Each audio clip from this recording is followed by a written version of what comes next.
And 2 days after leaving the White House, former President Trump can now rest up in Florida. But what are his plans for the future? One of his top advisors revealed some potential plans.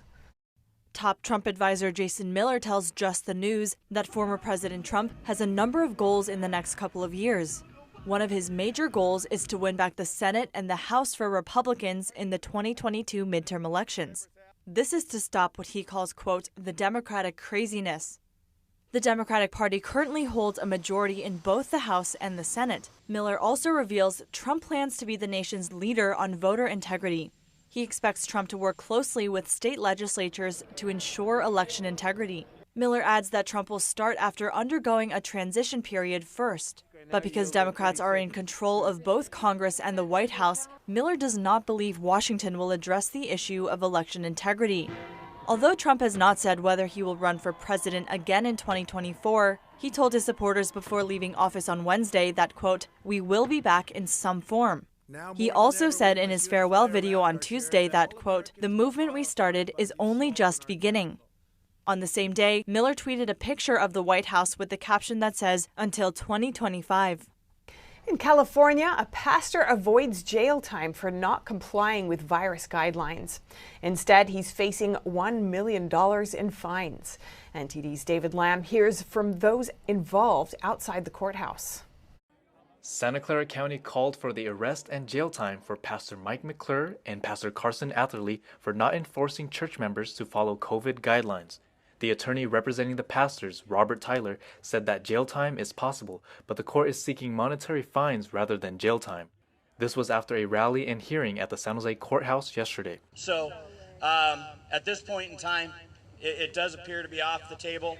I don't think we're going to be looking at these gentlemen in handcuffs anytime soon.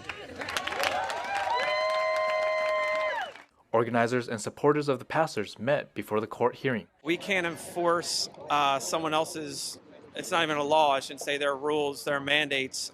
We don't have the authority to enforce it. Specifically masked, it's a medical device. McClure reopened his church, Calvary Chapel, San Jose, last year. The fines have accumulated to over $1 million. It's sad to see the state in which our country is, where you have the state fighting against the church or the church against the state. What we need to is remember that what made America great was our trust in God. We were united under this understanding that this is a great nation to be in, and I still believe this is a great nation.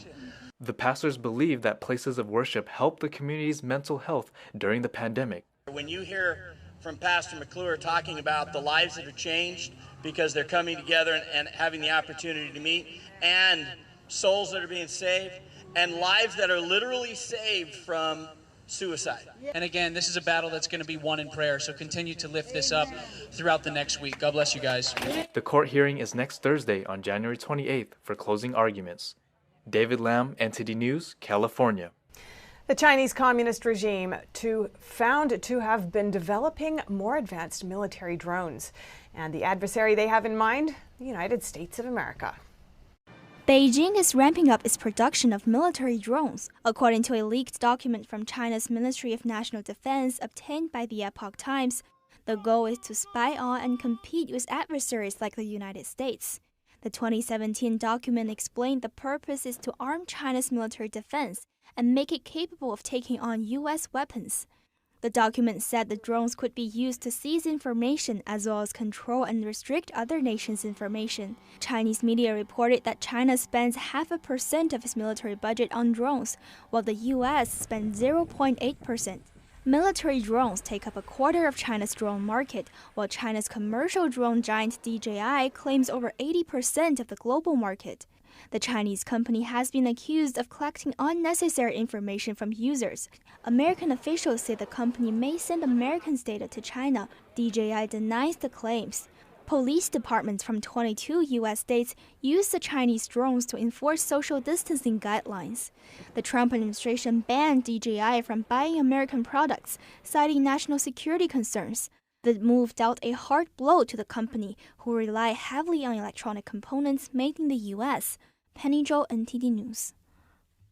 China has been reporting a rise in virus cases. That's led to some authorities taking extreme virus prevention measures. NTD's Tiffany Meyer brings us more on what they are. Shanghai is imposing lockdowns on two of China's best-known hospitals after they were linked to new CCP virus cases. Outpatient services have been suspended at Fudan University Shanghai Cancer Center and Zhenji Hospital, both of which have been cordoned off along with some surrounding residential communities. China now finds itself on guard against new clusters of CCP virus infections that have been emerging largely in the country's frigid north. Lockdowns have been imposed in parts of Beijing and other cities following outbreaks. Schools are letting out early, and citizens have been told to stay home for next month's Lunar New Year holiday. Now we zoom in on two viral videos circulating in China. They reportedly capture some of authorities' most extreme tactics to slow virus spread. The first video shows what happened when one man from Shijiazhuang, the capital city of Hebei province, went out to buy a cigarette. At the time, his home district had already gone under lockdown. On his way, he was stopped by security. To stop him from leaving, the guards surrounded him and tied him to a tree. One of the guards yelled at him, threatening to beat him to death if he came out again. Chinese authorities have been known to make examples out of people to discourage rule breakers. The incident was captured earlier this week. The video has since gone viral on Chinese social media. Chinese lawyer Lu Yenge responded to the issue, saying more terrifying than the pandemic is the party's surge of control. Another viral video from Heilongjiang province shows a similar case. An elderly man was spotted trying to board a bus on Monday, but he was refused because he couldn't produce the right health code. That's because he doesn't own a smartphone. In China, all citizens face checkpoints where they're made to show health tracking codes. The person's recent virus test results and other health data are displayed when the code is scanned. Blocked by the bus driver, the man lost his temper and used a shovel to smash the bus windows.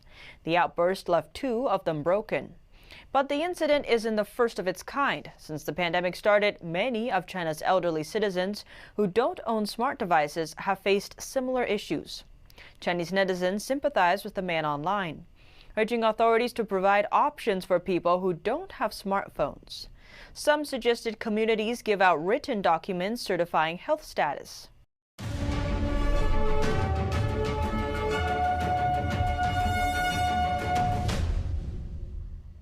Hi, we're happy to announce that you can also catch us on cable TV now. Millions of households already choose us as one of their trusted news sources, and you can too. You can watch us in Chicago, Washington, D.C., New York, and many other cities as well. And if your system doesn't carry NTD yet, you can just give them a quick call and request NTD on your cable provider. Thank you for watching. See you next time.